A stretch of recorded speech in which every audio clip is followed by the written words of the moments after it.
ओम नमस्ते जी। कैसे हैं आप सब? मैं प्रकाश स्वागत करता हूँ आपका हमारे चैनल ब्रह्मचर्य जीवन पर। मित्रों, आज अपन बात करने वाले हैं कि अपने जीवन में अपन आदर्श किसको माने, कि जो कहेगा उसकी बात पर अपन चलते हैं या फिर आगे चलेंगे। इस विषय पर अपन चर्चा करने वाले हैं। आगे बढ़ने से पहले आप वीडियो को लाइक कर लीजिए। चैनल को अभी तक आपने सब्सक्राइब नहीं किया है तो चैनल को सब्सक्राइब करें, बेल आइकन को प्रेस करें ताकि आने वाले वीडियो की हर नोटिफिकेशन आपको मिलती रहेगी। और वीडियो आपको अच्छा लगता हो तो वीडियो को शेयर भी कर दिया करें। चलिए आज के वीडियो शुरू करते हैं। तो बहुत सारे लोगों की ऐसी प्रॉब्लम आती है कि हम अपने जीवन में किसको आदर्श माने, कि जो हमारे लिए सब कुछ हो, कि जो कहेगा वो हम उसके कहे अनुसार चलेंगे। मगर ऐसा व्यक्ति कौन होगा और कब मिलेगा? तो सबसे पहली बात मैं यही कहना चाहता हूँ, ये वीडियो बनाने का मकसद मेरे को गुरु मनवाना नहीं है, कदापि नहीं है ना। जो आप वीडियो देख रहे हैं, मैं आपका मित्र हूँ, आपका दोस्त हूँ। मगर ये वीडियो मैंने इसलिए बनाया है कि कई सारे जवान भटक चुके हैं, उनके लिए कुछ दिशा निर्देश, उनको कुछ अच्छा रास्ता मिल जाए। तो अपने जीवन में, और इस वीडियो को अंत तक देखना आप, मैं इस वीडियो में ये भी बताने वाला हूं मैं अपना आदर्श किससे मानता हूं। तो आदर्श की बात होती है, सबसे पहली बात, अपने माता पिता तो आदर्श है ही है, अपने गुरुजन, अपने शिक्षक तो आदर्श है ही है, वो तो है, उनकी बात तो अपन मानते ही है। तो फिर भी हमेशा मैं कहता हूं, आप जिसको कोई गुरु हो, आपका कोई टीचर हो, मगर फिर भी डिसीजन आपको लेना है कि मुझे क्या करना है, मेरे लिए सही क्या है, गलत क्या है, वो डिसीजन आपको लेना है। और जब तक आप खुद डिसीजन नहीं लेंगे तब तक आपके लिए कोई सही साबित नहीं हो सकता है। तो आदर्श आप चाहो तो अपने जीवन में आप किसी गुरु को जानते हो, जिनका काम, जिनका ज्ञान, जिनका चरित्र, चित्र, अब जो आप देखना चाहते हो उनका, अगर आपको अच्छा लगे और आप उनसे कुछ सीख सकते हो, आपके जीवन में कुछ बदलाव आ सकता है उनके साथ जुड़ करके, उनके साथ काम करने से, तो आप उनसे जुड़िए। दुनिया से मत पूछिए कौन गुरु अच्छा है, कौन क्या है, कौन सा आश्रम ठीक है। दूसरे से मत पूछिए, अपने से पूछिए। अब आप निरीक्षण कीजिए, क्योंकि निरीक्षण करने की छूट है। आप आराम से अपनी ओर से जितना कर सकते हैं वैसा निरीक्षण कीजिए, तो आपको पता चल लग जाएगा। बाकी मेरे कहने का मतलब है, आपको आदर्श मानना है, अच्छी पुस्तकों को मानिए। पुस्तक से बड़ा आदर्श कोई नहीं हो सकता है। और जब तक आप ज्ञान पाने के लिए अच्छी पुस्तकों का स्वाध्याय नहीं करेंगे, तब तक आप ज्ञानवान हो ही नहीं सकते। और अच्छे ज्ञानवान होने के बाद भी आपको स्वाध्याय तो करना ही पड़ेगा। आपको अच्छी अच्छी पुस्तकें, अच्छा कुछ सीखने का हुनर तो हमेशा होना ही चाहिए व्यक्ति के अंदर, तभी कुछ कर पाता है। तो जिनको कोई गुरु बनाने हो, जिनको कोई आगे चल करके किसी गुरु के लिए कोई कार्य करना हो, किसी क्षेत्र में, धर्म के क्षेत्र में, अध्यात्म के क्षेत्र में, सेवा के क्षेत्र में, तो आप जिनको जानते हो, जिनसे आप परिचित है, उनके साथ मिलकर के अपना सेवा धर्म, अपना अध्यात्म धर्म निभा सकते हो। और जिनको आप नहीं भी जानते हो, मगर जिनको आपने पढ़ा हुआ है, उनका चरित्र, उनकी जीवनी आपने पढ़ी है और उनको समझा है और उनका कार्य देखा है, तो उनके साथ भी जुड़ करके आप अपने जीवन को धन्य बना सकते हैं हमेशा। अब आदर्श भगवान श्री कृष्ण के साथ अर्जुन जी रहे, तो क्या वो आदर्श नहीं मानते होंगे भगवान को?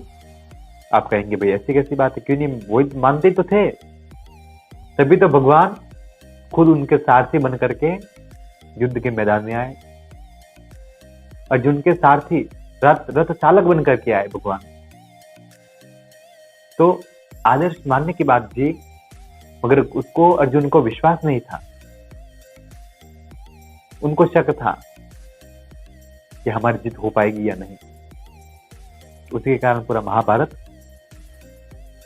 रचा गया। क्योंकि जब व्यक्ति का विश्वास हो जाता है अपने आदर्श पर, चाहे फिर वो कोई किसी बात का प्रेम हो, अपने साथी का हो, अपने मित्र का हो, चाहे पति पत्नी का हो, चाहे परमात्मा से हो, किसी भी तरह का, तो अर्जुन की बात इतिहास में इतनी नहीं पढ़ी जाती है, मगर बात आती है शबरी की, बात आती है मीरा की। तो मीरा तो परमात्मा पर इतना विश्वास, उस जिसको आदर्श माना, उसको देखा था मीरा ने कभी? उनके साथ रही थी क्या? तो फिर कैसे आदर्श मान लिया? उसकी विश्वास, उनका चरित्र, उनकी जीवनी पढ़ करके उसे ऐसा लगा वास्तव में इनके जैसा दुनिया में कोई नहीं हो सकता है, और मैं इन्हीं के लिए, मेरा जीवन इन्हीं के लिए। और शबरी भगवान का इंतजार करते करते बूढ़ी हो गई, मगर विश्वास नहीं खोया, मेरे भगवान आएंगे, और भगवान को आना पड़ा। विश्वास इतना होता है, विश्वास में बहुत ताकत होती है, विश्वास और श्रद्धा पर, मगर अपन डगमग जाते हैं, उससे हिल जाते हैं, उनको मान नहीं पाते, आगे रेगुलर कंटिन्यू नहीं कर पाते, बीच में अपन डोल जाते, तो फिर अपन जो प्राप्त करना चाहते हैं वो तो हो ही नहीं सकता है। तो हमेशा आप जिस किसी धर्म में, जिन गुरु में आस्था रखते हो, श्रद्धा रखते हो, विश्वास रखते हो, तो पूरा रखना। उनको अपना आदर्श मानते हो तो आप पूरी तरीके से उनके अंदर समाहित हो जाना, मगर शक की दृष्टि से कभी मत देखना। यदि आपको शक है तो उस परिवार को, उस ट्रस्ट को, उस संप्रदाय को, उस गुरु को आप छोड़ सकते हो, मगर शक की नजर से नहीं। आपकी इच्छा नहीं तो आप you can go, no problem, but किसी की जगह अपने को शक करने की आवश्यकता नहीं है। और प्रेम की ही बात है, प्रेम में ही व्यक्ति भगवान को भी पा सकता है। और इंसानों का प्रेम तो क्या, प्रेम दिखाना, क्या दिखाना चाहते आप? उसे प्रेम नहीं कहते भाई साहब, उसे एक पागलपन कहते। तो आपके हाथ में है जी दोनों बातें। आपको विश्वास किसकी ओर रखना है, कैसे रखना है, कितना रखना है। तो अच्छी, सबसे फर्स्ट बात और सबसे अच्छी बात तो यही है कि पुस्तकों से बढ़कर अपने लिए कोई आदर्श है ही नहीं। और अब लास्ट में मैं कुछ मेरी बात बता देता हूँ, मैं आदर्श किसको मानता था और मानता हूँ, आगे भी मानूंगा। तो सबसे पहले मैं 8वीं क्लास 8th स्टैंडर्ड तक तो मैं इंग्लिश मीडियम में पढ़ा हुआ हूँ। उसके बाद मैंने संस्कृत में पढ़ा, अलग अलग गुरुजियों से हमने शिक्षा ग्रहण की हुई। फिर अलग अलग पुस्तक से पढ़ करके मैं योग शिक्षक बना। तो पुस्तक पढ़ करके, योग क्लास ज्वाइन करके, कहाँ पे सीख करके, कोई कोचिंग क्लास लेकर के नहीं बना, पुस्तक पढ़ करके और उससे सीख करके बना। तो फिर आदर्श माना योग गुरु स्वामी रामदेव जी को, उनका जीवन पढ़ा और देखा, प्रत्यक्ष रूप से मैंने देखा, तब जाके मुझे भरोसा हुआ। उसके बाद में आदर्श माना पंडित श्री राम शर्मा आचार्य जी को, उनका जीवन मैंने पढ़ा और उनके मिशन को जाना, समझा। फिर मैंने वास्तविक में जाना कि आध्यात्मिक उन्नति अपने देश में गायत्री परिवार द्वारा हो सकती है, और वो करेंगे, और अपने को भी जितना हो सके उसमें अपना हाथ बटाना है। और उसके बाद में मैंने आदर्श माना अपने कर्तव्यों को।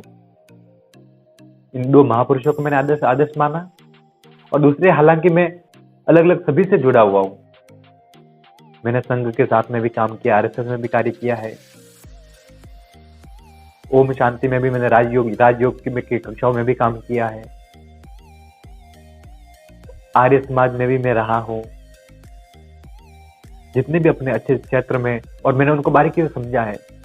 कोई भी संप्रदाय कोई भी ट्रस्ट, कोई भी परिवार आपस में झगड़ने के बाद कोई नहीं बताते। आपको किसको मानना है, किसको क्या करना, मैंने आपको समझा दिया है। और मैंने क्या माना है, इन महापुरुषों को मैं मानता हूँ, आगे भी मानता रहूंगा।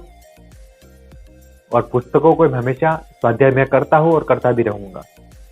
और आपको भी ये सलाह दूंगा कि आप भी अच्छे रास्ते पर चले और अच्छी पुस्तकों को और अपनी आत्मा को ही अपना गुरु मान ले।